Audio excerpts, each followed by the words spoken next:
I found my wife's diary. She wrote, "I want to marry 3 men in my life. I was her second, so I moved out without a word and left her to wonder if husband number 3 was worth losing me." I don't know why I opened that old box in the back of our bedroom closet. Maybe it was boredom, maybe curiosity, maybe it was instinct. We'd been married for almost 4 years. I met Claire at a mutual friend's 4th of July barbecue. She was charming, beautiful, and a little quirky, which I loved. We moved fast, maybe too fast. 6 months after meeting, we got engaged. Another 6 months, we were married. Claire always seemed like someone who had secrets. Not in a dark, creepy way, but in a mysterious, poetic kind of way. She had this old soul vibe. Journals, incense, vintage clothes. Always scribbling in notebooks, doodling, writing quotes on post-its. She was emotionally deep, almost too deep. I thought I was lucky to have someone like her. We lived in a cozy home in the suburbs of Colorado. I'm a software engineer. She's a part-time yoga instructor and art blogger. We didn't have kids, yet. That was a conversation we'd been tiptoeing around. Anyway, the box. She was out for the weekend visiting her sister in Seattle. I was cleaning, going through old stuff. The closet in the guest room had a few boxes, mostly her things from before we moved in together. One of them was labeled college stuff. I figured maybe I'd find some old pictures or books we could put on the shelf. But underneath some dusty sketch pads and a cracked Polaroid camera, I found a thick, leather-bound diary. It wasn't locked. Now, I know what people will say. You shouldn't read someone's diary. And you're probably right. But something felt off. The moment I held it in my hands, I felt this weird chill down my spine. So I opened it. The first few pages were normal. Doodles, poetry, bits of song lyrics. A long entry about her college roommate stealing her shampoo. Nothing alarming. But then, buried somewhere in an entry from her senior year of college, I read this. One of my lifelong goals. I want to marry at least 3 men in my lifetime. Not just date them. Marry them. I want to experience different kinds of love, different kinds of lives.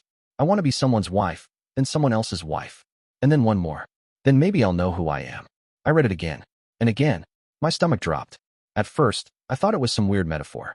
Maybe she was joking? Or it was a part of a writing exercise. But the next entries only confirmed it. In multiple places, she wrote about the 3-marriage dream. She described how each marriage would give her something different. Stability from the first. Adventure from the second. Reflection and wisdom from the third. Like it was some kind of emotional bucket list. I was her second husband. She had told me once, briefly, that she'd been married before. It didn't work out. They divorced young. I never pushed for details.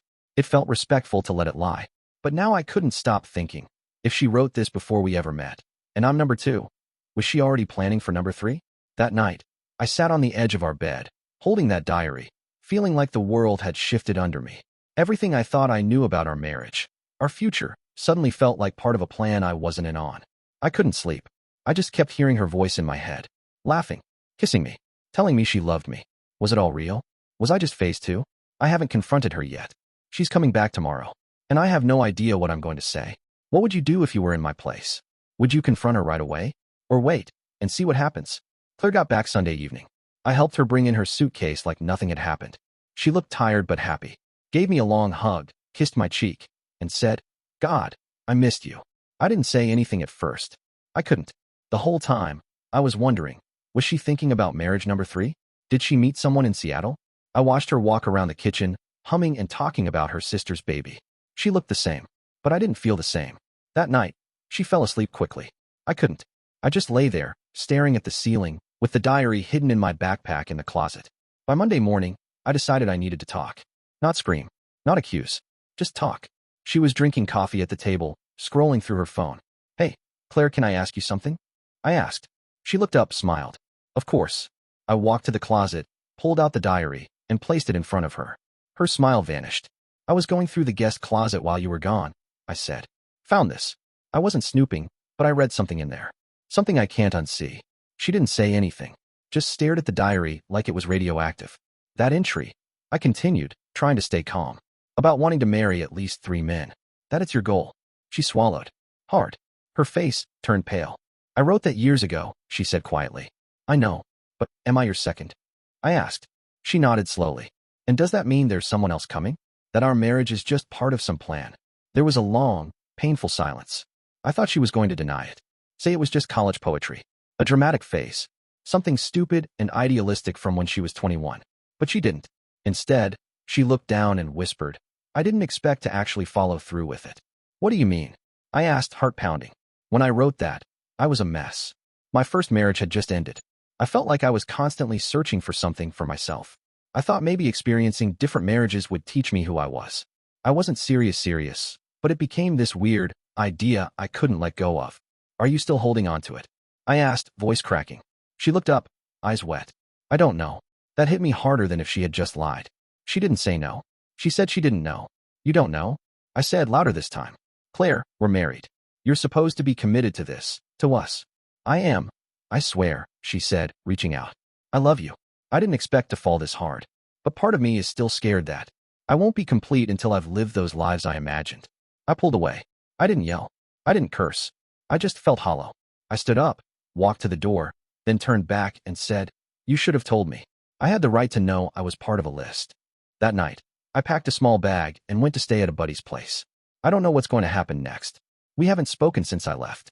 She's texted a few times, asking if I'm okay, saying she's sorry, but I haven't replied yet.